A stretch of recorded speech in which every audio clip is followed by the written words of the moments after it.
In a recent statement, ZANU-PF's Director of Information, Rine Manyanga emphasized the party's unwavering support for muZANU Mnangagwa, dismissing any claims of factional fights within its ranks. Sanapinda mashoko atinoti aiwa panapa vakomana vane vachikola for unity vanouya panapa vachiziva kuti even their parties in disorder vari kuda kuzama kuisa runyararo kuti vanhu vaone izivi zvinhu zvakanaka. Sanapinda mashoko amudanyuka panapa tobva subscribe like turn on the bell icon.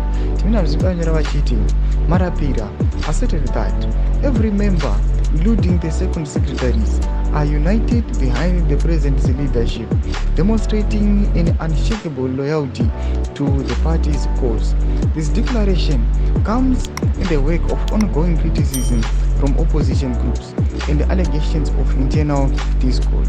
Marapira highlighted the challenges ZANU-PF faces, particularly from continuously funded propaganda campaigns that have been targeting the party since Zimbabwe's independence. He insisted that these efforts have failed to undermine the party's cohesion or its commitment to the nation. The propaganda is seen for what it is, Marapira stated, an attempt to destabilize a strong forward-moving nation.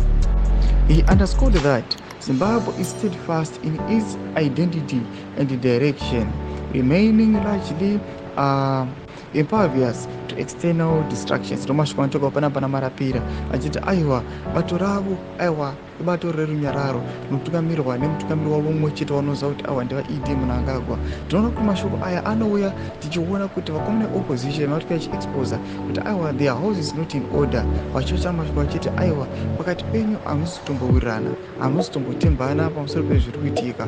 Vachiuya panapa vachizviexposa vachiti aiwa chokwadi chiri kungobuda pachena kuti vakomana ava aiwa pane makakatano aripo, but tinoona kuti they are trying their all means kuti vaise runyararo vamase kukavhiridza the mess in their house. Tudze mafungiro enyu moti kudi kunopane nawo iyi pina comment section medu dze mafungiro enyu. Subscribe, like, and turn on the bell icon.